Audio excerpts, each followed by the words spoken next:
hello வணக்கம் எல்லாரும் எப்படி இருக்கீங்க நல்லா இருக்கீங்களா சாப்பிட்டீங்களா ஓகே இன்னைக்கு நம்ம வீடியோல என்ன பார்க்க போறோம் அப்படின்னா கோதுமை ரவை உப்புமா எப்படி செய்யறதுன்னு பார்க்கலாம் ரொம்ப டேஸ்ட் சூப்பரா இருக்கும் வாங்க எப்படி செய்யறதுன்னு பார்க்கலாம் நல்ல உதிரியா எப்படி செய்யறதுன்றதை பார்த்துக்கலாம் சோ அதுக்கு பாத்தீங்கன்னா 1 கப் அளவுக்கு கோதுமை ரவை எடுத்திருக்கேன் நான் வந்து அனில் பிராண்ட் எடுத்திருக்கேன் நீங்க என்ன பிராண்ட் வேணாலும் யூஸ் பண்ணிக்கலாம்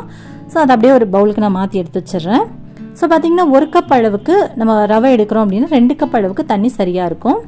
சோ அடுத்து வந்து வெங்காயம் தக்காளி காய்கறிகள் கருவேப்பிலை கொத்தமல்லி தழை இதெல்லாம் நான் எடுத்து வச்சிருக்கேன் இப்போ தாளிச்சு விட்டுறலாம்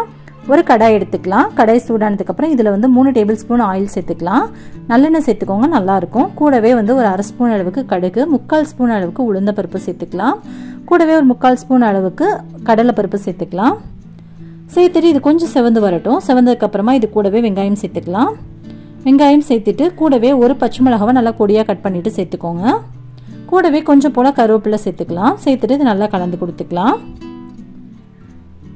வெங்காயம் பாத்தீங்க அப்படினா இந்த அளவுக்கு வதங்குச்சு அப்படினா போதும் ஒரு கண்ணாடி பதம் வந்திருக்கு அப்படினு சொல்லலாம் அந்த மாதிரி வந்துச்சு அப்படினா போதுமானது இது கூடவே நம்ம எடுத்து வச்சிருந்த 2 தக்காளியை இது கூடவே சேர்த்தறலாம் குட்டி குட்டி தக்காளியை 2 தக்காளியை நான் கட் பண்ணி வச்சிருந்தேன் அதை சேர்த்திருக்கேன் கூடவே தேவையான அளவுக்கு உப்பு சேர்த்தறலாம் சேர்த்துட்டு நல்லா வதக்கி கொடுத்துக்கலாம் வெங்காயம் தக்காளி நல்லா வதங்கினதுக்கு அப்புறமா இது கூட பாத்தீங்க அப்படினா ஒரு 1/2 ஸ்பூன் அளவுக்கு இஞ்சி பூண்டு பேஸ்ட் சேர்த்துக்கலாம் நீங்க வந்து இஞ்சி பூண்டு பேஸ்ட் சேர்க்கிறதுக்கு பதிலா இஞ்சியும் பூண்டு குட்டி குட்டியா கட் பண்ணி போட்டு கூட சேர்த்துக்கலாம் அதுவும் ரொம்ப நல்லா இருக்கும் ஆனா வாயில கடிபட்டுச்சுனா சின்ன பிள்ளைங்க எடுத்து போட்டுருவாங்கன்றதனால நான் பேஸ்டாவே சேர்த்திருக்கேன் இத நல்லா கலந்து விட்டுக்கலாம் இப்போ இது நல்லா கலந்ததுக்கு அப்புறமா இது கூட நம்ம எடுத்து வச்சிருக்க காய்கறியை சேர்த்துக்கலாம் நான் வந்து ஒரு கேரட் எடுத்துர்க்கேன் கூடவே ஒரு 5-6 பீன்ஸை குட்டி குட்டியா கட் பண்ணிட்டு சேர்த்திருக்கேன் சேர்த்துட்டு இத நல்லா இப்ப கலந்து கொடுத்துக்கலாம் இப்போ நல்லா வதங்கினதுக்கு அப்புறமா இது கூட 2 கப் அளவுக்கு தண்ணி 1 கப் அளவுக்கு ரவை எடுத்துட்டோம்ல சோ 2 கப் அளவுக்கு தண்ணி சரியா இருக்கும் இப்போ ஒரு தடவை நல்லா mix பண்ணி கொடுத்துட்டு நல்லா கொதிக்க விட்டுறலாம் உப்பு தேவைனா கொஞ்சம் சேர்த்துக்கலாம் எனக்கு பத்தலன்றனால கொஞ்சம் போல சேர்த்துக்கிட்டேன்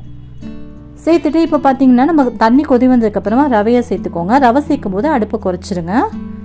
இப்போ அடுப்பை லோ ஃப்ளேம்ல வச்சிட்டு ரவையை நல்லா சேர்த்து கலந்து கொடுத்துக்கலாம் ஒரு 2 ல இருந்து 3 நிமிஷத்துக்கு நல்லா கலந்து கொடுத்துக்கோங்க லோ ஃப்ளேம்ல வச்சிட்டு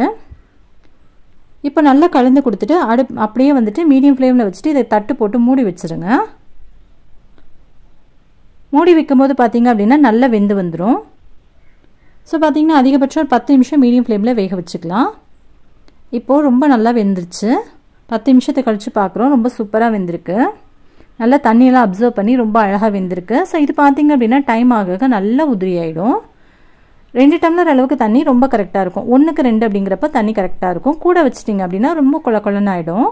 இப்போ இது கூட 1 ஸ்பூன் அளவுக்கு நெய் சேர்த்தோம் அப்படினா நல்ல வாசனையாவும் டேஸ்ட் ரொம்ப சூப்பராவும் இருக்கும்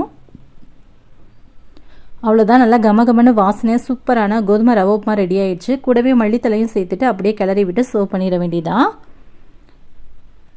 நம்ம நார்மலா செஞ்சு சாப்பிறதை விட இது மாதிரி காய்கறி எல்லாம் சேர்த்து செஞ்சு சாப்பிடும்போது டேஸ்டும் ரொம்ப நல்லா இருக்கும் ஹெல்த்தியும் கூட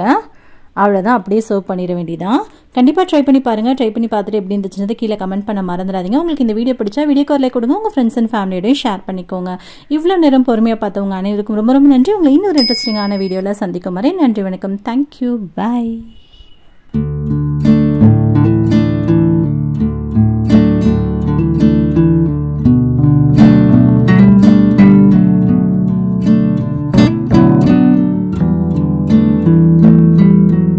போறப்பு தான் நல்லா ருசிச்சு சாப்பிட கிடைச்சது